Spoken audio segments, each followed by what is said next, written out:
Hello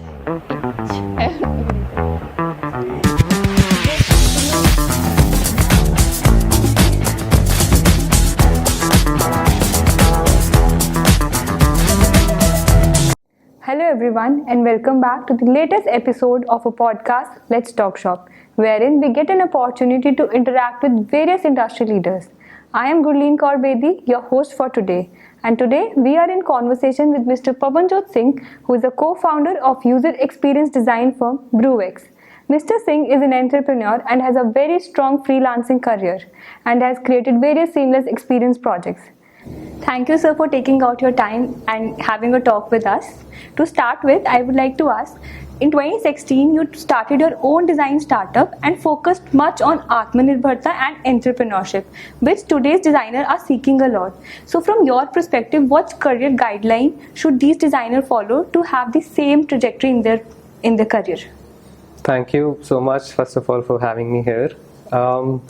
To answer your question, back in 2016, I started Brewex, my design studio, with a batchmate of mine. We studied together in NID Bangalore.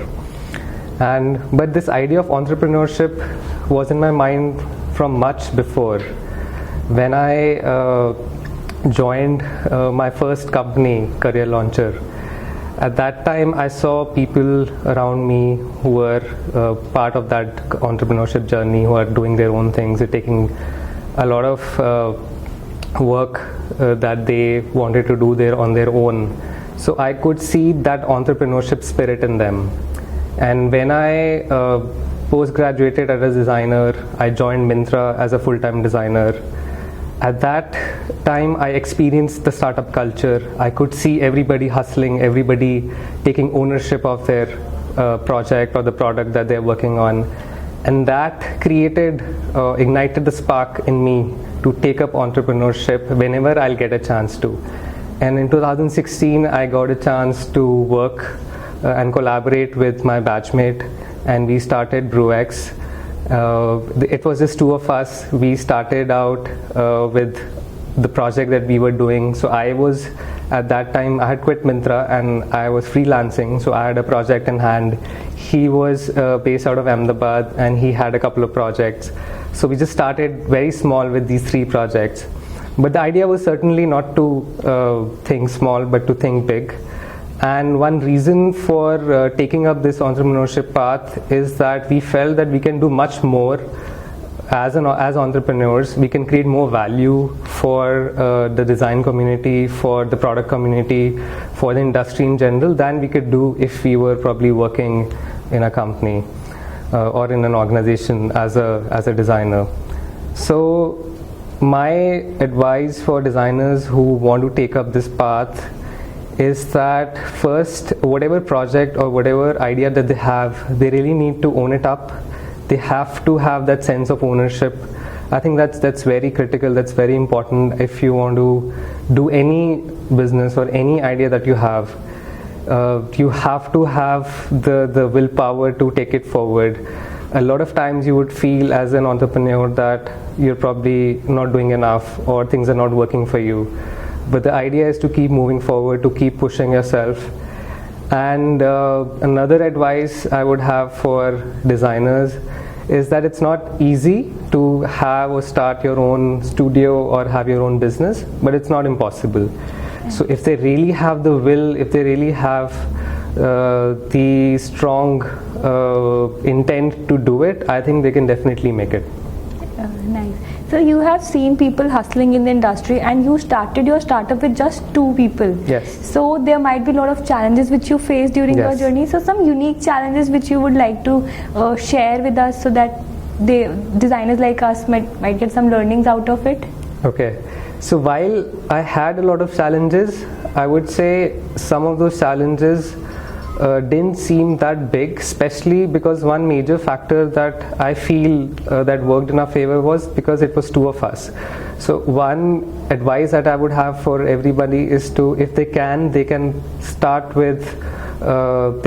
their venture with a friend of theirs. So 2 people or 3 people starting, they can support each other. So if one person feels a little low, the other person can pull him up. So that really helps. So if one of the founders is probably working on a design, the other can actually go out and meet a client. Definitely, sir. Design industry has evolved a lot, and every designer nowadays has to widen their horizons just to fit in the industry. Like, sir, I remember you mentioned about that you set the bar very high when it comes to recruiting your interns or anybody in your startup. So what comes under that listing? Okay, so earlier when we started out, we looked at mostly the work, the portfolio that they have, because we thought that's what is the most important thing that a designer should have, is a really good portfolio, especially when it comes to having a good visual design portfolio, because we felt that most people in the industry, especially clients and other companies, they look for really high quality output in terms of visual design. So that is something that we started to focus on. We started to find people with the right mindset, with the right attitude, and we felt that these are the people we can work with, and we can polish their skills over a period of time. When it comes to hiring senior designers or people with experience, we obviously look for not just a good portfolio, we look at certain additional skills, like leadership skills, how good they are with other designers, their interpersonal skills, how well they manage in high pressure situations, how they approach a given problem. So we, in the initial days, we used to give out these small design tests, but these days we understand that a designer's time is also very valuable, even if they are seeking out opportunities. So a lot of times we do these whiteboarding exercise with the designers, either on site or virtually. So that just helps us understand how they approach a given problem, how they understand a given problem, do they ask relevant questions or not, so on and so forth. Thank you, sir, for sharing your opinion. It definitely gonna help our listeners in their design journey.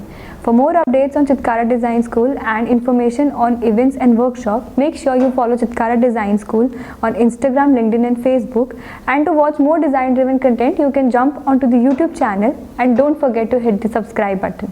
Until then, this is me, Gurleen, signing off. Thank you.